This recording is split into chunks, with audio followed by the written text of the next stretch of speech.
nkomo pa na mom na no na beto dwa na ye mmofra bia na de wo faase ebia na oba ebia na wonua bi ka ho bi na ensohwe no mkokotwe no nkane Jesus ayi de WASSCE na results na ba bonten no na enkoye join your Facebook Opemsuo radio na enfa results no ento so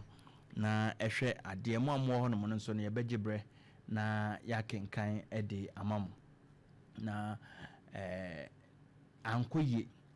kura omo a F9 yekase obinya F4 wa feel no wa feel pa na mo amhwe o Facebook na na se wutie ade tie nie unse yen school mo na yekono e free JHS SHS especially SHS Educo University no ye were 3 subjects bia ye no ne de Ghana Education Service aben say wan twa ye no pa de a uko anim enkoyi particular say nine and I say no those subjects in the egu so ma mean say English, maths and science that three ne de a strong a pass also twa na ejina so ma ko anim and they no more de be integrated science and social studies abekam ba EMS English, maths and science ne de a core subjects a was a wakora no yiru hu twa na wo hwe de wo so sesia ya 2024 F9 omo man twa mass no mo ye 6.10%, 6% to 2024 omo ntimi antwa mathematics no omo enkrom ko training nyina wi o ha mu abupen ensia ene akiri ba ko a ene nkrofo omo antwa afi de ba ya 6.10% no I just last year na afi de no omo mantwa mass no F9 for no 26.77%. 26 make say mo 9 any kakra. Last year is 6.1. This time 26.77%. Afayen English. Last year na 5.88%. And they caught 12.86%. Last year no 5.88%. This year a double 12.86%. I just say almost fairly last year about English ebro for kasano. Afi ebo humienu. Ekonenim. Oko science integrated science 7.12. This time and so double kakra be go so 16.05%. Oko social studies are last year 9.55%. This time you know so got triple 27.50%. Nti uhwe yen education in there ekone cheaper na for the last 5 years no we need the West the enya kura na fairly pa na ye no na ye ba ababedi hu enkomo na yewura mu no niam bi won ma me pese uhunu bebre na aba nipa bebre ka ho asem ama na nse a uhunu se education minister ye Dr. Aduchum ono enso enam ebo apro efa ne dwumadie ho no ono so akoka bi ama eho asem pi na aba because Ghana Education Service free say enye ni nyina na ebia free wo mo ana say eye wo mo say de edure bi oduru ba bi na oka say according to omo oka say eye say ensem bia aba teachers no ya ntwa wo mo kanti na eba ana mo allowances bia ye twom nti na etesa na ye nhwe letter Ghana Education Service e dia ba bonten mekan ne brofo na kwame wa ha kwame ede akotwi se de nyina ye beti ase we ene ya na Ghana Education Service ede eba no mo setting the record straight asem kan say asem no asem no mo wire ni mu aka say mo wire ni mu aka say de ti o say facts surrounding the 2025 WASSCE results asem no pa de tie no mo be ka che no 2025 results are making say they how can dey wo mu dey wo mu no dey wo mu ni na okay a point by point bulletin numbered pantino yenhwe point 1 say the management of the Ghana Education Service GS has taken note of public discussions following the release of the 2025 WASSCE results. Management provides clarity to aid a balanced national conversation. Kwame. And Kofi, the GS omo can say if we say afi WASSCE so hwe no mu aye ebaye no. Omo e de omani adi akiri na omaten nsem so a omanfo eka efa WASSCE so hwe no mu aye ebaye no. Anti di ombi omo nso be kan di om. Aye. Also, management takes note of attempts by Dr. Yao Aduchum, immediate past Minister for Education, to attribute the performance of students in the 2025 WASSCE to unsupportive management practices of Ghana Education Service. So this letter particularly addressing some claims made by the immediate past Education Minister, Dr. Yao Aduchum, make us all quite semi or cancer your allowances be or no free say according to the letter ye ko enum be or no free say abandoned teachers enum na amana basa and a Ghana Education Service at the 90.2 no Kwame 90.2 no GS year no say Dr. Sewa Duchum ene dia ono ne bosomtwe mrase bedwani kane oman ngomesua so afo aka nsem bi afa afi WASSCE emuaye no ho na ensemo a oka no opeso okire se enwumasua atraye no Ghana Education Service wo mu amwa wayek adwumekuo no e wo mu dwumadim ekwan bi so na asem no se wo mu no amiem asem potia Dr. Sayadutwum e ka senti a ono susu se wayek adwumefo amwa GS adwumefo amwa wayek e wo mu dwumadim e fa Opemsuo enso hwe no mu aye baaye no. Yeah, to also say it is not true that the Ghana Education Service has cancelled any allowances due teachers, as claimed by Dr. Aduchum in his engagement with some media houses.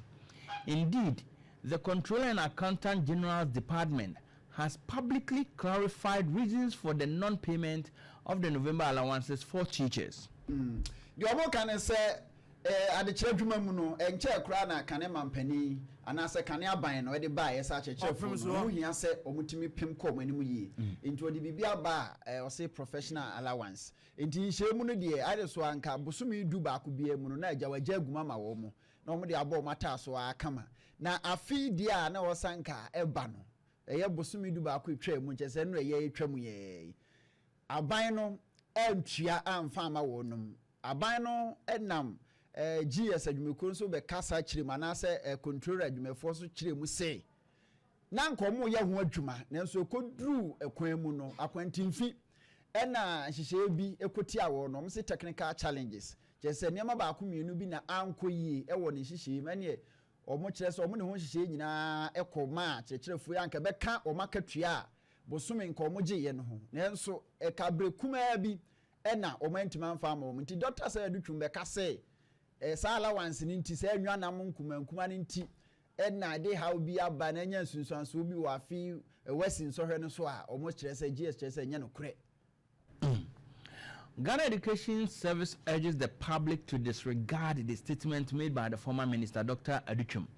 regarding the 2025 WASSCE results and treat them as an attempt to shift focus from his shortcomings in managing the examination process. Into the omo ka bi wan say ensem bi a Dr. Sayadutwum enam a woka efa afi so hwe no mu aye hu bia no omanfo ti aye prayer so ye montumu nukro bia anim de woka bia no nya sa ne tie na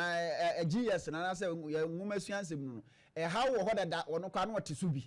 watran so ane ne wafiri so into on person amanfo be ho so one more day into afidie o de sobo no kotu wa bi o mfa nto ba bia nti de o mo kan bia no obi ate a o mpre na so kra nukro bia anim. Also, management of Ghana Education Service views the 2025 WASSCE result as a true reflection of academic performance of the candidates. The outcome is a credible representation of students' abilities. Kofi tiawa yana mpani kura ka bibi se ado we tiabasem. so hu de o man nwoma sua tempanimfo e kan say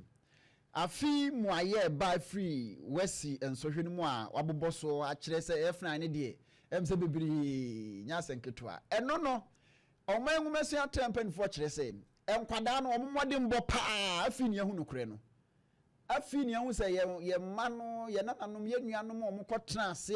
etwerɛ afi WASSCE ensohwe no woma ho odini ni womu ni no je womu anu no woma ho odin pa Opemsuo ewo enwumasua mu no eno a ne yahunu enti ekinye bia nim woma ho odin a ne yahunu Also, prior to the examinations, the Ministry of Education and the Ghana Education Service issued a firm directive that any teacher or official found aiding or abetting malpractice during the examinations would face strong sanctions. This was rigorously enforced. I mamemfa data we into so. The omo kan ye no, afi no omo chi akyerɛkyerɛfo ne nipa aduasa enum. Se omo boa ama adesuafo na twere omo so hwe ne bia Yes, omo apɔ. Yes. Na omo adwuma omo ye ni nyina de omo bɛ so omo de boa nkwada ma omo twa no. Omo chi sesi yɛkɛsɛ omo de nipa dunkuno. Ɛna akɔ asendi bia ma temu adwuma na bua wo omo fo. Ama obi wo ho a omo edi sika aso twe na to omo ti so. Enti nipa dunkru no de omo hwɛ sɛ omo ebetua. Won tua nso a na ho fiase na nhyehyeye ewo ho. Eno na chi no kwa na aka nipa edunsia a omo nso omo hwɛ sɛ abambɔfo de omo asɛm no bɛkɔ atemu anim na emra no na omo adi sɛ de se ne fa. Enti anu nti na omo ka sɛ ansa na afi adesuafo no konkɔtena omo to so sɛ bi ɔntwerɛ nsɔhwɛ no na nwomasuya tan de kokobe mu odin ama kyerɛkyerɛfo mpanimfo a ka bi omu omo yɛ nwomasuya ho adwuma nyinaa sɛ woya wonim na ni na bɔ mu so bɔ ho mpem sɛ wobɛboa kwada bi wɔ nsɔhwɛ twerɛ bire mu dia woto aban mra ɛne obedi endi saa enhye omo de ɛto omo anim no saa kokobɔ no omo hwɛ ya nso ɛpɛ sɛ ɛbɛyɛ adwuma na mpa nso ɛyɛ adwuma saa enti ebi asanke ebu kompo pa ke be hu sɛ 35 na omo che omo poko ebi emre bi atwam na bɔbro saa enti afi no ankɔ nanim bebre Omo gyina omo na so de omo kan ye no Yenu bo ne de 35 no omo che nipa aduasa enum enti saa hyehyɛ omo de to omo so no ebo bi mu hu ama nipa bebre enti ma anya sɛ omo bɛboa nkwada no enti saa asɛm na omo kan kokɔbɔ no ɛno so ɛyɛ adwuma pa enti omo kan bi sisɛ Kofi. The 2025 WASSCE was conducted under heightened invigilation, strengthened supervision, and strict adherence to examination protocols across all centers. These measures significantly resulted in apprehension of some students and staff who would have engaged in examination malpractices. No hon kuntabu na media ben. Enti asema omo kan kokobɔ a omo de ma kyerɛkyerɛfo na sɛ mpanimfo omo hwɛ man so hwɛ timi kɔso ni nyinaa no. Ebi mu tie, ebi mu so yɛ asobrakyɛ, ebi mu nso so kyerɛ sɛ omo asema maka omo mfa. Ni nyinaa mu na omo kyekyekyɛ bi. Enti sɛ de omo kan no na ma hyehyɛ no mu yɛ din. Enti kyerɛkyerɛ ni bi mpo bi invigilator na ɔkɔhwɛ so a ehu ni suro atɔ no so sɛ obekwa akobo akoda bi firi so anhwe ya na akodi akoda ba akwachi na ne daachi abehwere no nti omo yiri hyehyɛ nim ema de omo kan ye no ɛyɛ adwuma si fam pa nti ma enso no twere mu yɛ din ema nkwada no yes enso no twere mu yɛ na mum de wo mu no wa akɔtwero emu bia mfiri ba bia ama wo pasa mu yɛ de na so ma hyɛ da sɛ mu yɛ ni we de enso ɛda ho akɔtwero sa ne kɔɛ or say it is essential to appreciate that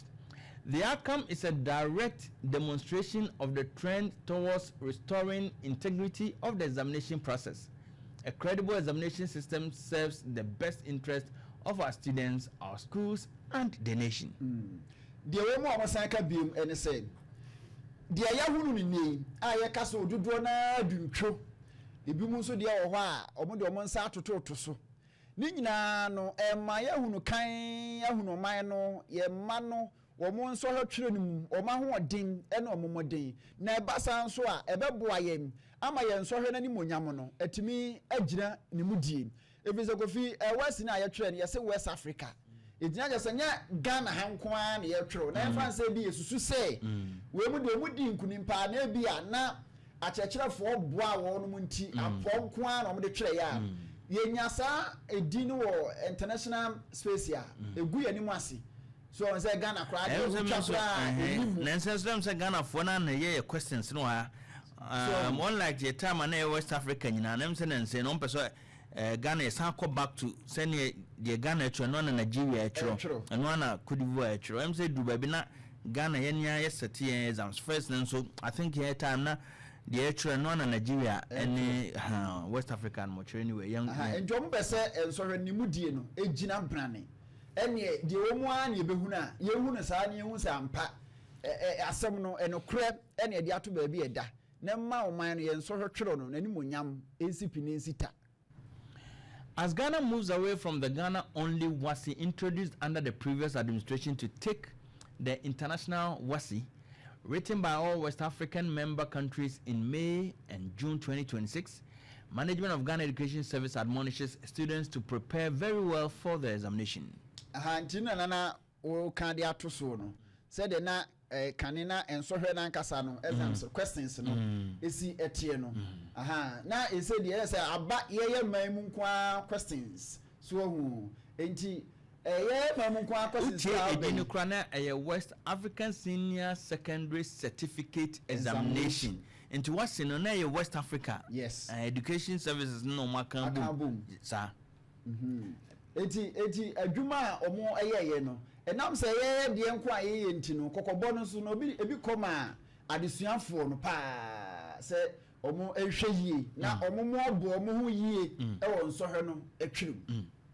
to was say de afie ede yanim no 2026 Ghana sanding ho kwa akɔhye West Africa International nase said na meka say time sa na atwirim ho say aban na atwam abandana na atwam no koyi firi ho say Ghana any ebeseti yenko ebeseti your questions say nyesa na net nkane ene ko ifro ne yeka say de ho na yesa de den ekoto na Ghana hanko ampo de na mutin ene ebeko international ne de say international so ben West Africa ya West Africa only 4 countries and not all and was 2026 say ko cha say ntisa Ghana na mo feli say dia ene ye de Nigeria mu nyina ebe ka ho ne de ene wansua de ne obefeli poto tiwe na Ghana Education Service edi tudwa and as the management of Ghana Education Service will not compromise the integrity of examinations say yan toto nase ye nsohwe ne mu die na ne monyam ne mu duro no ekwa bia ni ho a nwasua tan no betra se o mototo nase kra toto na danse na o mayi o mani se ebegu ayemu se de apɔ kra na betwere betwa bebre a ye fa nkotwere da bi ene die o mbehwe se ensohwe no ne twere ne mu die na ne monyam nyina ebegina brand and they try to say Ghana Education Service will continue to work closely with all stakeholders, heads of schools, teachers, students, parents, communities, civil society organizations, and WAEC to improve teaching and learning and the integrity of the examination. GS say ombeko so anom no mo ka bi omu wo adesuanse mu ngumasuanse mu adi nkomo akyerkyerefo ena anofo akyerkyerefo nankasa mu adesuanfo nankasa awofo ayefo ne abatan ena omanfo nkaye ena afei akuaku awdo am enhye aban ase wonum nyina so eba nsohwense mu amodo ma no tumi pa omno mu nyina bedi nkomo na ayehunu kwampa befa so a oman no yengumasua yensohwe twero na ni munyam ene ne mudie no ebegina brane we Daniel Fenyi panina wadan krato so ma Ghana Education Service nensa ena ehyaase nti kwa ha ene abusan ba bia obi an ye hwe ye education the falling standards of our education the contributing factors na abma se wa wugitum pa se ene nkoda mu wie school enye wase ni nko a omo wie school se ye university say and what to me say there be an can school ni de na ewo nanim kakra na ne de aye bibia ho e de pa na ekoso say ase na akora wie school kura ohun na wako school de wie nanso brofo no nye na me de me hu efa English hu me hu say about 32% afeli no me hu am say no say oma feelings are ebe reflected on other subjects because see yeah the brofo na tourism se no enti English as a language no wantwa other ones nse be nya na de twira na se twi na de twiro brofo na de twiro enti brofo even as a language no wantimi amfa ntwira e likely say obe failing in the others mepe data biama say what they are to Facebook one more Facebook no journey and I will leave a comment because kasa brofo no eno na ye agye to the enti kasa ene se twi ne de be kira de dey fine ba yenya nkose san no de brofo na ye de twiro no brofo kasa no twiro no wantumi antwa na brofo na de aka bibi foforo na obetumi atwa because video okay ya na achechefo no ka kire da ase enso ye twiro no se obedi ka te asem na da ho enso ye twiro ho so edi enso ye twiro no asem ne de da ho na asem no ayam munai aya wadwiri mu bebre wunima na yawunmuna wonti ase